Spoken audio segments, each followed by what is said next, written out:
Good morning and welcome to SimWorld Today. I am Marsh, joined on this fine Tuesday morning by Rico. Good morning, Rico. How are you? Doing well, man. Thanks for having me. It's always a pleasure to be here on the show and talking hoops with you. Well, of course, Rico's our resident guy that knows how to talk SWBA. So that's what we're going to talk about. And what I specifically, Rico, I'm curious from your standpoint. I want to go through some of the guys that are currently in college hoops that are the best prepared for the SWBA. And I don't think this is just freshmen, or excuse me, just sophomores. I think this list can include freshmen. Also, doesn't mean that we're just picking the top five guys. It's guys that can walk out onto the floor right now and be contributors in the SWBA. We're not talking the best player in 5 years. We're not talking the best prospect, the highest potential. We're talking a guy who is the best prepared for the SWBA as we sit here right now. So, Rico, I'll send it to you first. Is there a guy right now that you think is the best prepared to walk onto the floor and play in the SWBA?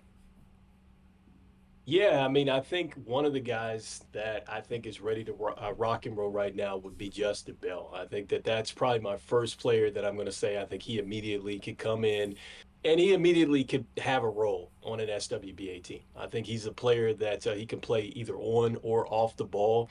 And I think that he's gotten a lot better as far as just finding spots and different ways to impact the game offensively. I think defensively, that's something that he would have to grow into a little bit more. I'd like to see him compete a little bit harder there, but I definitely like the upside here. And I think it's a player that we could go ahead and be a safe bet with that. And I think he's ready to make that step.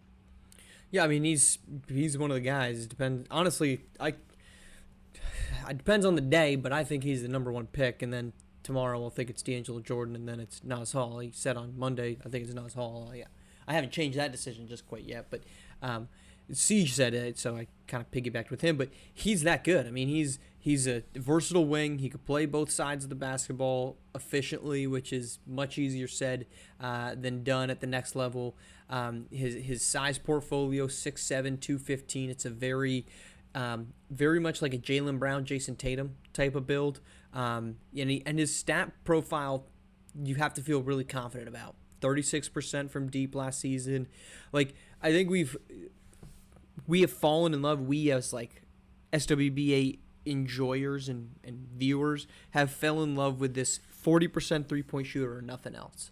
And it's like, well, okay, it's probably not going to happen, right? And just because you're below that doesn't mean you're not good. And I think Justin Bell, if he can be a consistent 38% 3-point shooter over the course of his career, I mean, that's elite numbers because you have to defend. Like Steph Curry, 40 plus percent. Klay Thompson, that's a full-on sellout. Desmond Bane, you're selling out to stop that guy. 38%, you might not be necessarily selling out all hands on deck, but you can't leave that guy alone. And that changes so much of how he attacks the basketball by being able to stretch the floor and get inside. If he was coming out as a freshman, do you think he's the top 3 pick last season? Because I really think that all of the sophomores right now probably were the number 3 pick last season, and that's not an insignificant feat considering who went there. Ooh, yeah, that is. I You love don't Justin agree with that Bell. one? That is tough, man. To say that, and I mean, I love Justin Bell. I really did. I love everything that he did, and I think he's going to do a lot more here in this next year. But that's a tough sell. I mean, because you're talking about like some a good elite talent that went in his last draft, and to say that he would be right there after a Dylan Harper or after Cooper is kind of like, ooh, you know what I mean? Can I say Like I why? don't know. So I think the reason why is because you look at the guys that went 4, 5, 6, or 3, Yeah. 4, 5, I should say. And I think I've said this. I think kind of at that 5, 6, not 5, but at 6, 7, it kind of fell apart in terms of like high end talent, right?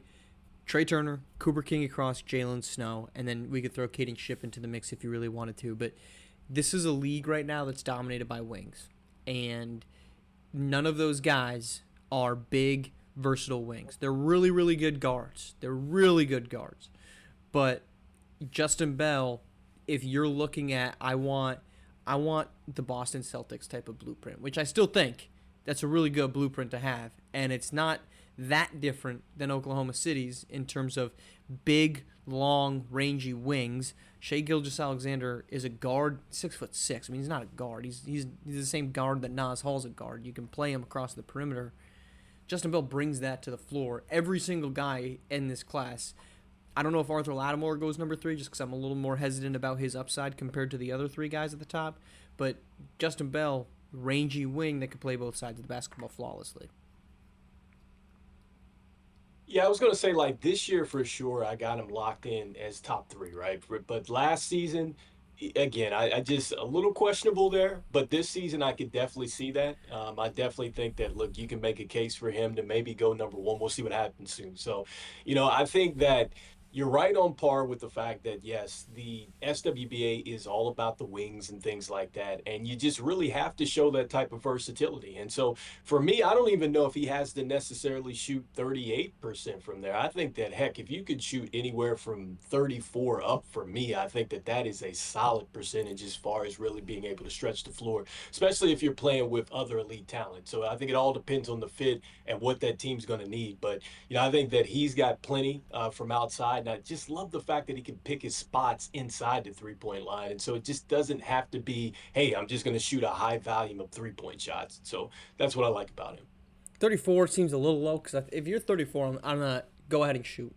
Go ahead and shoot a 3-pointer. When you make it, good for you. That's John Morant, right? I'm more concerned about you driving than a 3-point shooter. So if you're going to make a 3, I can live with that because you're not going to do it enough for me to change my outlook. All right, the guy that I've got, Lace Outlaw, guy that probably should have been in the SWBA already, was going to be a lottery pick. Depending on who you're asking, would have been a very high lottery pick. But Lace Outlaw, to me, is the best prepared. I mean, dynamic scorer with the basketball. He's proven he can be the number 1 guy on a team that relies on him. He can take a heavy workload, and it does not impact him negatively. That's not easy to do at the next level. I think he's coming back for his junior year, and there are a couple of things, but he's a bigger guard, 6'5". He's already shown he can be a playmaker with the basketball, 5 per game. He rebounds from the guard position. He's a really good three-point shooter for his size and what he's bringing in, 35.9. So, you're looking at kind of get that up a little bit. And he gets into the paint and he scores. I mean, I don't know that there's going to be a guy in this class that's going to have, I think Lace Outlaw, he's not going to be the number 1 pick, but I think there's a very real case that he ends up as the Rookie of the Year just because of how developed he is compared to the rest of this class.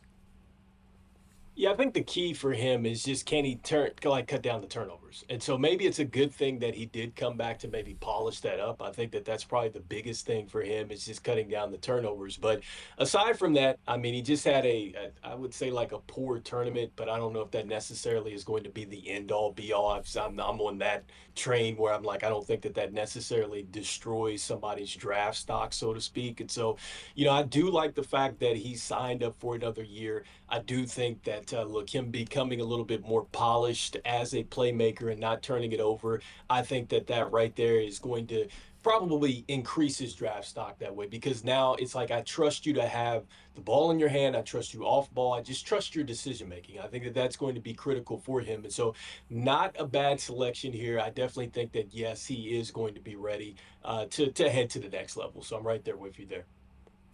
I think the only thing that he's got to figure out beyond the turnovers, like you mentioned, I think he's got to figure out a way to just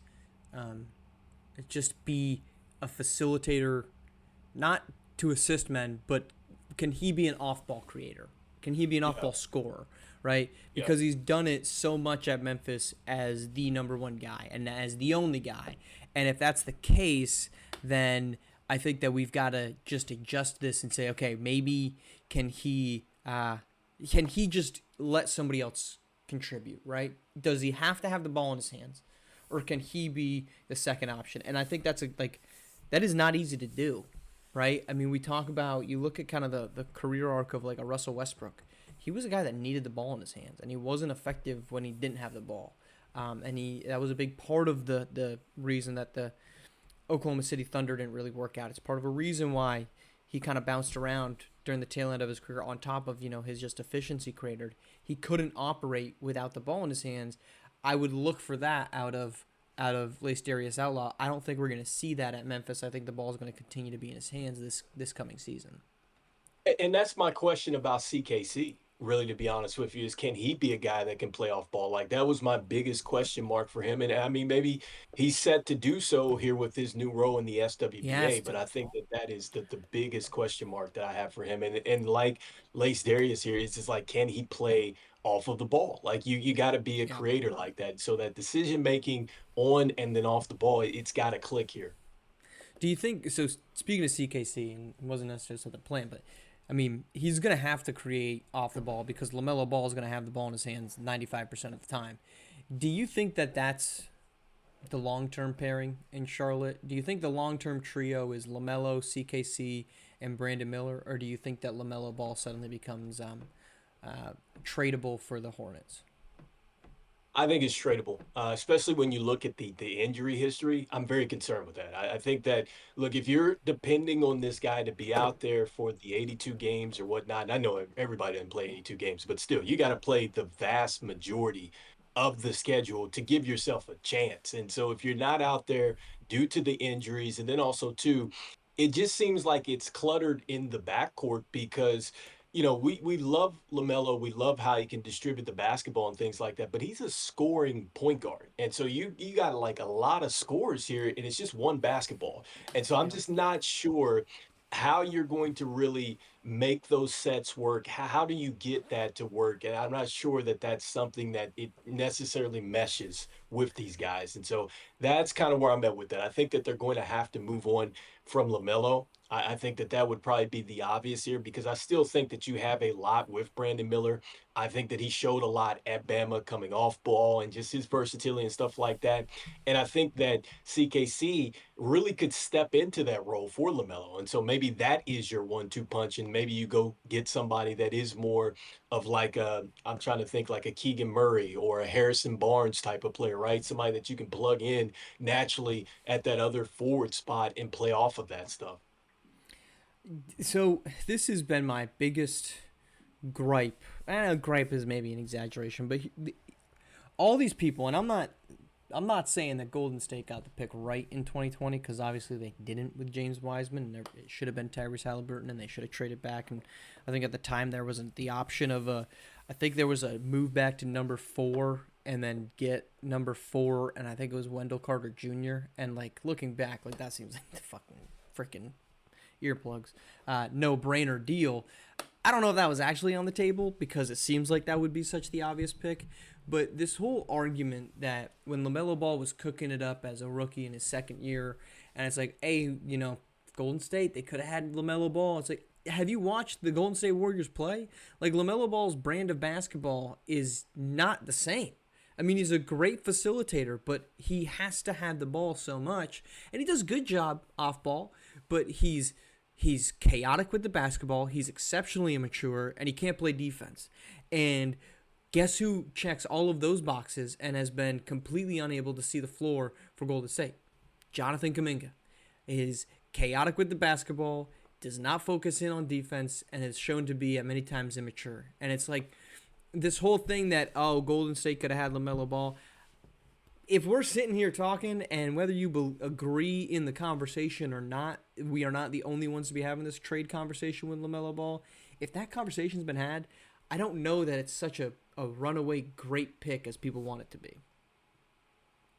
Yeah, I mean, the story is still not over, but right now you can just see from like the injury standpoint, number one, and then number two, at some point, if you're going to be the point guard and the main distributor of a club, it's not just about putting up the numbers. Like you got to make others around you better. Like one of Yeah. the names that I'm just thinking about is like a Jason Kidd. And I'm not saying that he is Jason Kidd or anything like that, but I'm just thinking of like point guards like a Steve Nash or like people who can score but they find other ways to get other guys shots or they find ways to get the offense to get going when it's stagnant and things like that. And I'm not sure that I've necessarily saw that from LaMelo Ball, and I'm not saying Mm-hmm. that he cannot. I'm not saying that, but it just hasn't clicked, and I'm just not sure that I would believe long term in investing in all that money into Brandon Miller, him, and then CKC over time. Like I'm not sure if I'm going to be the guy that's investing in that if I'm the owner, but maybe that, maybe the owner feels comfortable about that, but I don't. He's not a floor riser, right? He's I think he's a guy that you sprinkle into a good team and say, okay, this guy can cook, right? If we've got some good Yeah. wings, and he's doing it in a slightly more limited, um, capacity, but no, he's not on the same level as Anthony Edwards. But if you just look at Anthony Edwards has taken a granted much better roster in Minnesota to two straight Western Conference Finals, and the Charlotte Hornets have not been even close to that level. And at some point, you hand out like rookies getting the max extension is like the most unbreaking of breaking news. Like it's more breaking when they don't get a max because it feels as if there's a guy that's taken the top, like Chet Holmgren got a max contract after his performance offensively in the SWBA finals.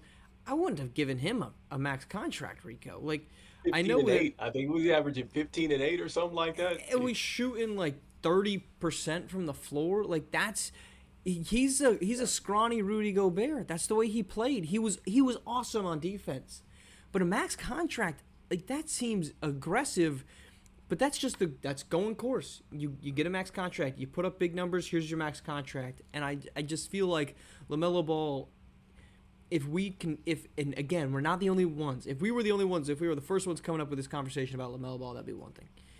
If you're talking about, hey, is this actually the guy you want to build around, or could you kind of put it down? And then the counterpoint is, well, you're Charlotte and nobody wants to come watch you play, so you sign these guys up for long term. It's like, I don't know, that doesn't sell me that you're selling tickets, and that's worthy of keeping this guy around, Rico.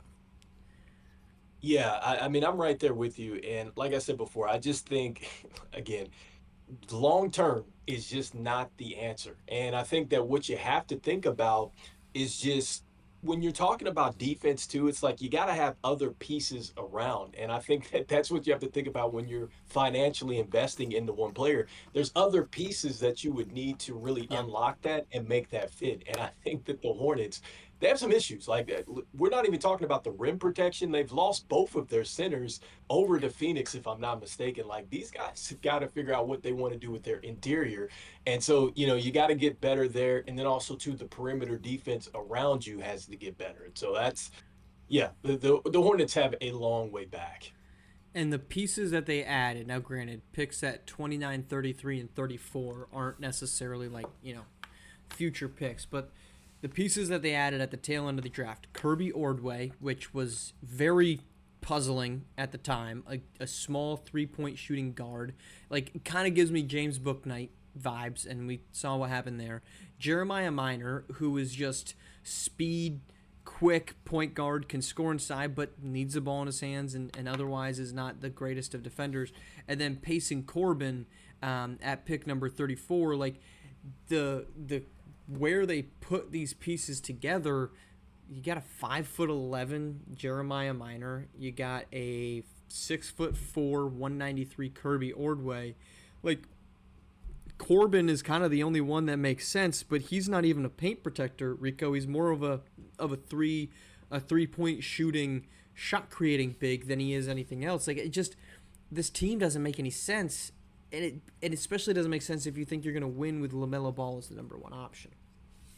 It's all about identity, right? And so that identity for that team, it just doesn't scream toughness. It doesn't scream that it's ready to take the next step forward. And I think that that's really where the Hornets have been at as a franchise. I mean, they've just been stuck like right there in this one, area. Like they're stuck in the mud where they just don't go forward. They don't necessarily go backwards. It's lucky if they get to a play-in situation. And I'm saying that is if everybody stays healthy and then they just go out there and score a ton of points, great, fine.